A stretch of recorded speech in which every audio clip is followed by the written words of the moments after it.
This is a clip from the Chris Brake Show podcast. Apparently did not like that. So he was trying to get people off the stage, and he's pissing them off. So then now they're pissing him off, and then it just kind of, it's like the whole crowd was butting heads with this guy. And my buddy even said that he kind of felt bad for the guy because he was totally understaffed, didn't know what he was getting into, and didn't know how to handle it. And I think he ended up getting shoved off the stage into the crowd. Oh, boy. At one point, yeah. And then I believe he shut your sound off and took your microphone away. Yeah, and that's fine. I mean, that's how it was meant to go.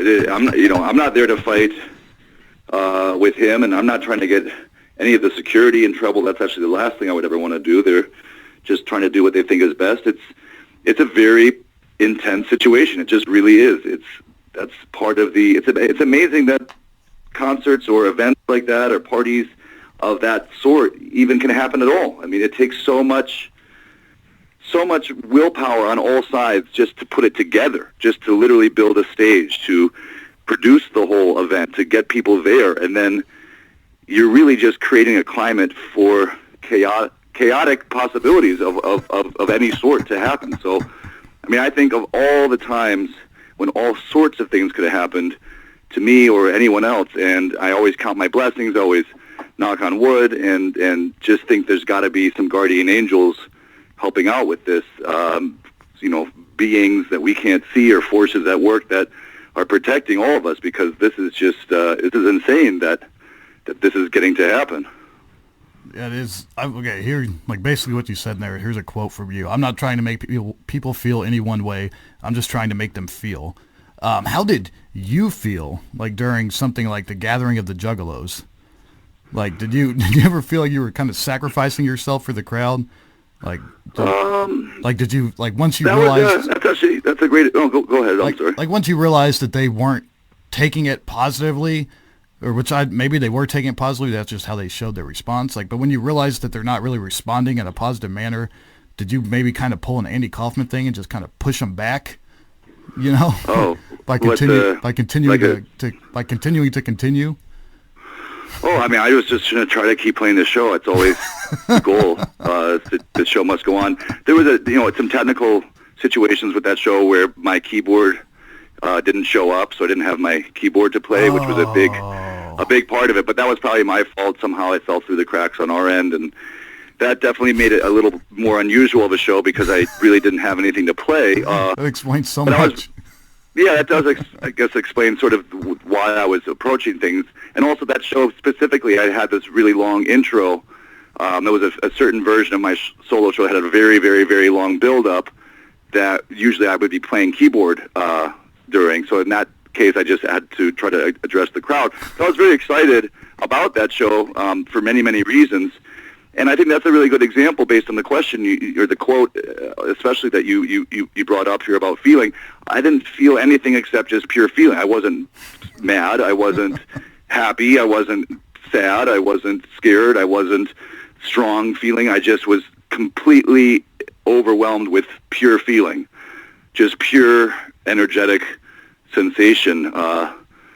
And actually, I felt like that for a couple days after. I was just buzzing with energy. And it was interesting, like you're saying, it was hard to know exactly what people were feeling, because after the show I talked to even some of the main organizers that were responsible for bringing me to the show, and they said that was the most positive response that we've seen to a performer that whole day, and what a great job. That show will go down in history. And I couldn't tell if they were sort of joking or messing with me, or maybe they have this understanding that I didn't, but I didn't know what to think, and I still don't.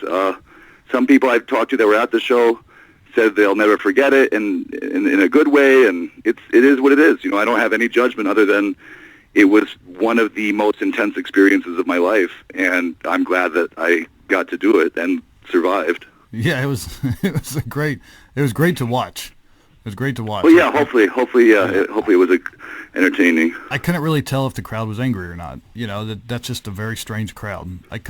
They were doing things, so you would imagine they'd be angry, but it was just a weird thing to witness on the internet. Yes, it's definitely unusual. And I actually spoke with ICP themselves about that night just a few months ago on their Fuse, Insane Clown Possee Theater show, and both Shaggy and Jay were, I think, sort of had almost an equal kind of attitude about it. They were very happy that that I was there and that people responded at all, and they were very nice about it. And I didn't get anything but sincere kindness from them, and that was the vibe I always got.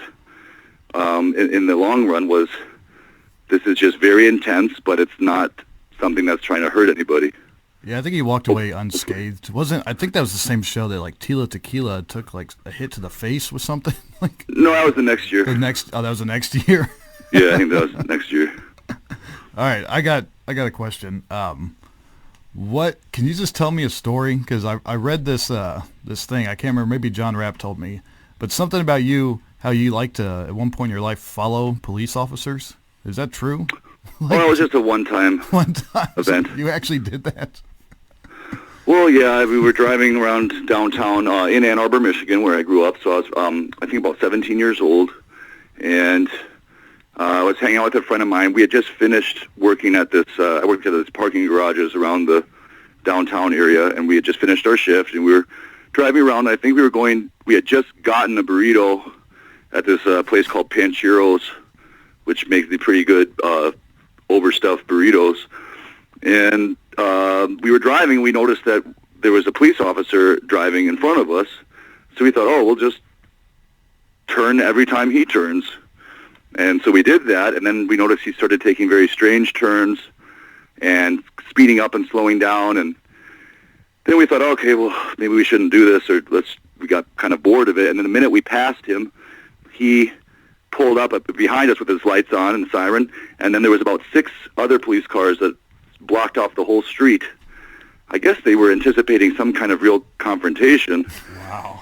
And, of course, I was then very nervous. I didn't really think that it could ever be that bad, and he came up. He was very, very angry. And the police, especially at that time in Ann Arbor, I guess maybe just because of the University of Michigan being there and a lot of the big sporting events, it has gotten crazy there a few times, but it's a very small, quiet town in a lot of other ways, so the police had a sort of a... From the Chris Break Show podcast.